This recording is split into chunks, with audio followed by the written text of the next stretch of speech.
Welcome back, another 356 Trans video. I've been learning a lot and taking my time, mostly off camera, just reading about these things, understanding the setup, the clearances, the tooling, the measurements, all that. I think I've made some good tools.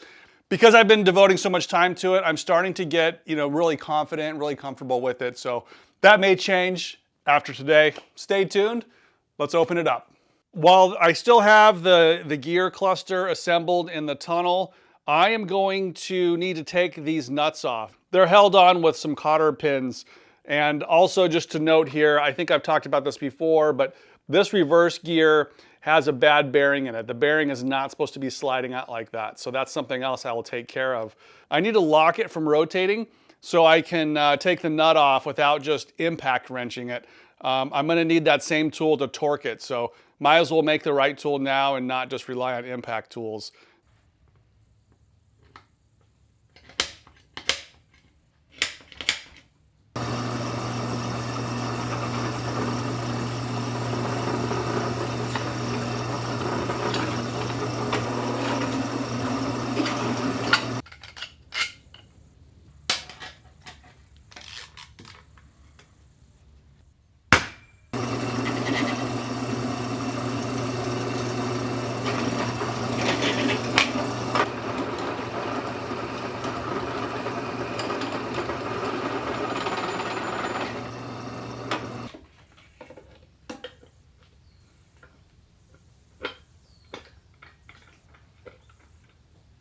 This is what I've come up with. Basically, I just have this extension that's gonna basically drop down in this hole. And then when this thing turns, it locks. This one is the first, second selector, and this one's the third, fourth. That's first gear right there. So now when I turn the main shaft, I can see that it's turning a lot faster than the pinion shaft. So that means it's in first gear and these are locked, these are moving together.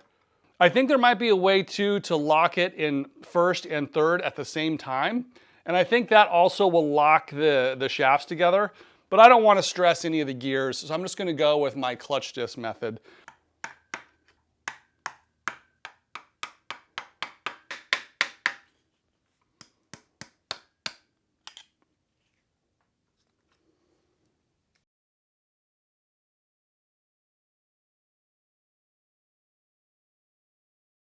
Okay, the torque on this one, which is the input shaft, is only 18 foot-pounds. So I am going to measure the breakaway torque. It's not really necessary, but just out of curiosity, how tight is this thing? And that's already 25. So it usually takes a little more if something hasn't been apart for a while. And I gotta lock the whole transmission onto the stand.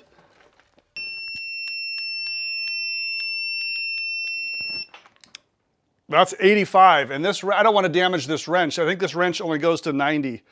So I'm going to get a different wrench because this should be coming off already. Probably someone just over tightened the heck out of this thing. But my fear is that changes a lot that compresses the whole shaft some. And it could affect some of the distances. So we'll do our best here. Yeah, it's a much bigger torque wrench and it's set to 100 foot-pounds. Just a little more leverage on this too. So let's see what happens. I'll go back to the book too and just double check my values, but I think that's correct.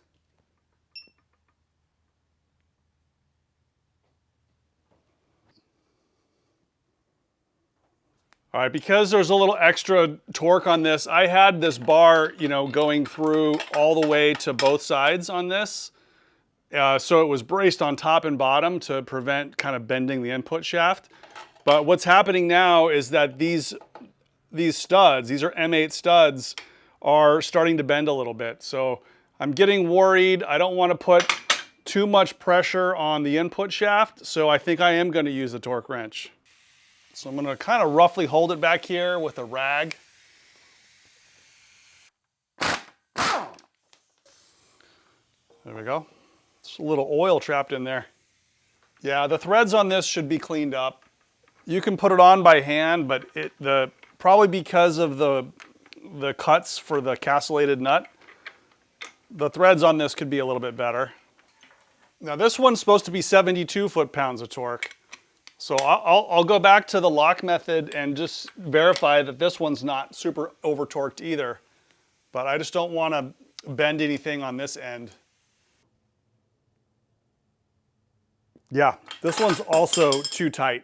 Too much for me. All right, slide change of plan, guys. I went to lunch and kind of thought about what's going on and decided to really take a step back. I took apart my makeshift clutch tool and ended up borrowing a yoke to support the trans and allow me to go with a more factory method of securing the input shaft.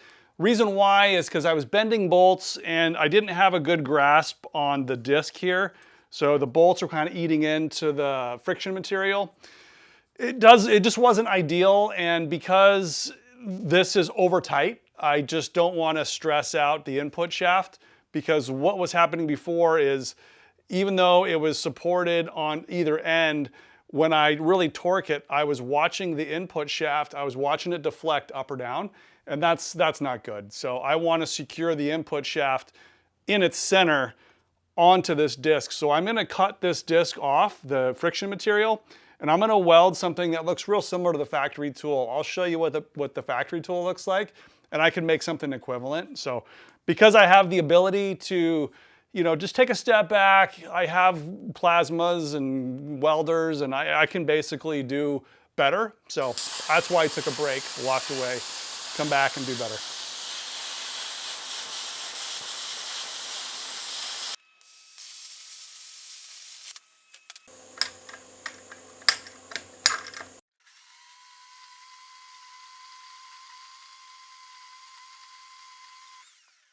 Just eyeballing some angles here.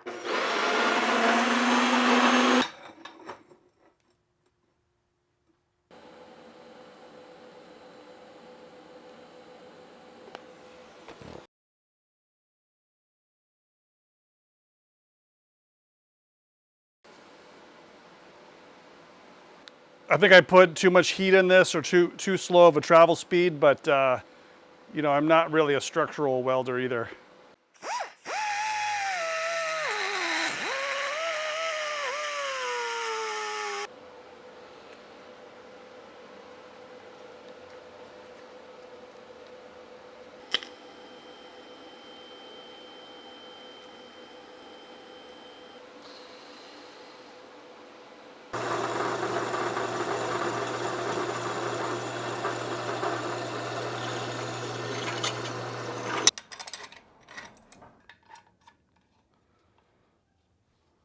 Okay, here's why this one's better. This one cannot deflect the main shaft. So the position of the center of this thing is pretty much fixed. I mean, nothing here is gonna bend. This is 1/4 inch by 1.5 inch, and it's welded onto that old disc hub in 3 places, 1, 2, and 3. So I don't think we're gonna have a problem of damaging anything using this method. This is really a lot like the factory tool. This is probably even stronger than the factory tool. This is what I had laying around. So it didn't take me that long to make. This is the kind of thing that sometimes you just have to stop what you're doing, go back and overkill it. Okay, this is kind of back to what I was doing, trying to break this nut free. So I got the transmission locked back there in the back. It has to be upside down. There's only one hole in the yoke to position this. Yeah. Yeah, I just don't know why this thing is so tight. There we go. Next thing I should do really is make this engine stand wider at the bottom, put 4 wheels on it. Yeah, this is an interesting one. So I'm getting ready to take off this reverse gear. It's kind of been in my way, flopping around. You know, there's a shaft that's part of the nose cone or the front cone. That keeps this thing in position. So the gear itself is very loose, mostly because the cover is off. But this selector arm or shaft normally has a roll pin that goes through the casting, through the shaft, and that locks it in place. But if you look really carefully, there is no pin in there. The pin is already gone. And I don't remember finding that in the bottom of the nose cone. I don't know if someone left it out, but there's several problems here with reverse. Number one being that bearing, but this is in the right position. It hasn't moved. I haven't removed that. So it's kind of odd how that's missing. So even without that pin in there, I'm actually able to engage reverse. You just got to kind of line up that gear by hand. But that's reverse right there. I've taken the lock off the back. So if I turn it this way, that works. So when the trans is in reverse, that's when that bearing is running into its intermediate plate and also scraping against the bearing retainer just a little bit. So that's bad. But I guess in order to take this apart, I think I'm going to relieve the pressure off the selector rod. I'm going to take this detent pin out, and this whole thing should just slide right out. I hope it will. A little bit of oil trapped in there too. Okay, so the spring is inside there. I can see it.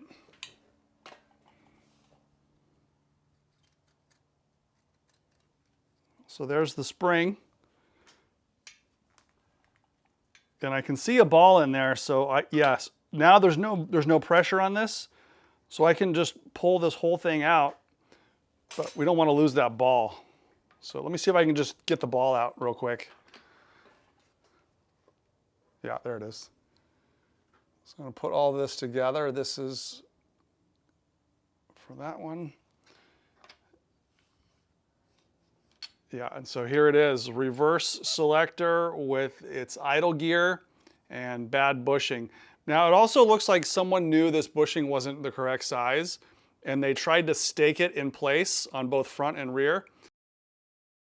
I double checked the parts diagram. There's clearly a roll pin that goes in there and that locks this cast portion into the shaft. I don't see a lot of wear in this surface. This is where the shifter arm, it comes in here and makes contact, but there's no obvious wear on this guy. Now there's another ball in this one. Now that that shaft is gone, there's a ball that goes in this cavity and then there's one about to fall out. These are the lockouts that prevent you from putting it in multiple gears at the same time. And it also keeps it from popping out of gear. These little detents there. I'm gonna go ahead and start bagging and tagging everything that's related to the reverse selector. Keep it all together. Keyway on it. Yep, there it is. That was easy to pull off. It's not a press fit. Now this reverse gear, so this reverse gear is super loose too. It has these clever, this one has 2 pins or 2 keys on it. But it has these clever holes where you can put a bolt in there and extract it out. But this was really easy to break free.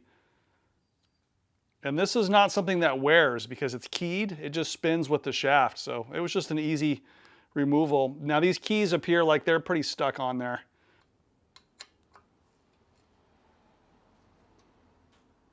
Yep, with the tension off of it, you can really see the ball moving up and down. So we'll try to take that spring out. There's measurements to verify the spring pressure and the spring lengths and all that. So we'll be going through that, but I don't want to mix them up. So I'll bag them in individual bags. Let's see if we can get that ball out there. There it is. Oh, this one's a little different. This is not a ball, it's a torpedo. Okay, so now it's time to take the intermediate plate and unbolt it. I had bolted it and torqued it to try to get the pinion depth. So I'm going to unbolt it, pull it out, get it up on the bench, and then we'll see what we have to do to press out the main and the pinion shafts.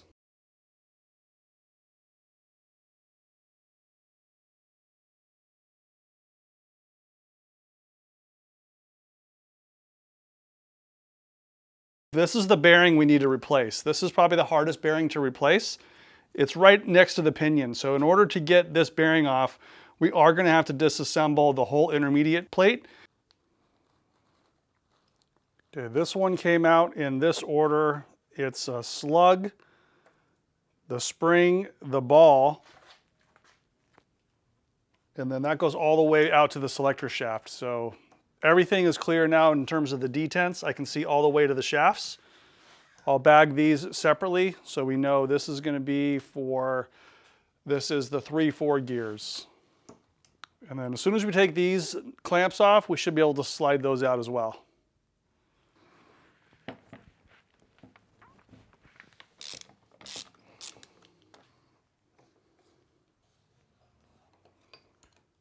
All right, so I think now it's time to take off these retaining nuts. And so I got to bend these tabs over.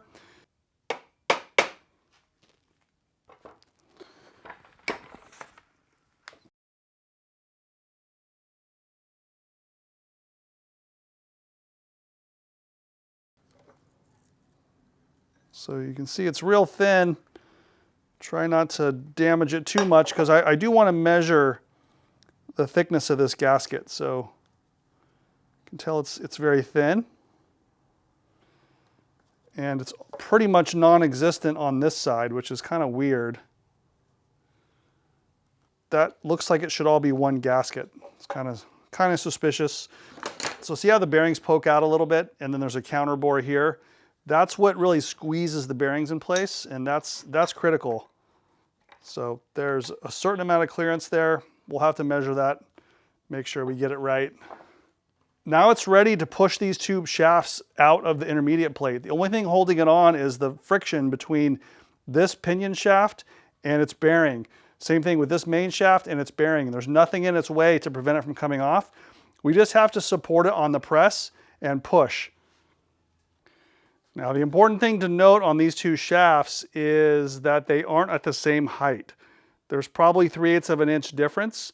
So when you push on these, we want to push on the shoulder and we want to push out both of these shafts at the same time. You can see how they lock together. These shafts have to come out at the same time. One thought is to thread this on to get it to move, but we're really only pushing on like half a thread, which is not a good idea. It could damage the threads or damage the nut. So better to make some shoulders that are going to push on the shaft and not the end, because the end's threaded.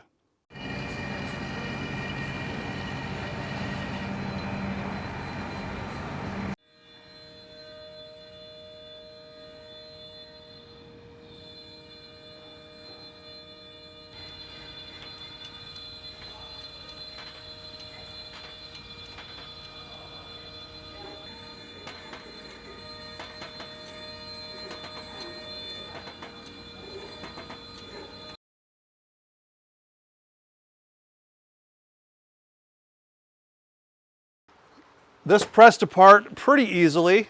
Now let's see how much we can remove.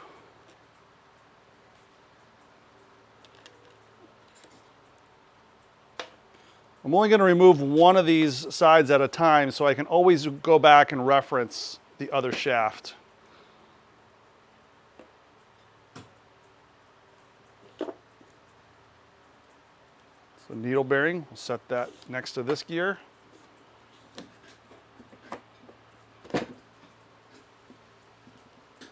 This is the slider, and I think this spacer here is not going to come off with hand pressure, so that's probably as far as I can get this off without additional press. So the next step would be to anchor it here on the surface plates and then just keep pushing all this gear stack off. I don't have time to do that today. Really just wanted to separate this from the intermediate plate, but we're off to a good start. Able to see like the dog teeth on this is the fourth gear. And this one does show some wear, so I'll continue to clean this stuff, continue to look at the bearings and make sure we're using good used parts. If it's not good, we'll just replace everything. But this has a little bit of a detent to it. It doesn't feel bad. The teeth are very sharp on this. This synchro looks to be almost brand new. It has a texture to it. I don't see any shiny spots on this one. This one has shiny spots right here. Please chime in if you want to rate my synchros or rate the dog teeth. As far as I can tell without taking it all the way apart, I'm only planning on replacing 2 of the synchros and probably 1 set of dog teeth, maybe the first gear and the fourth gear dog teeth.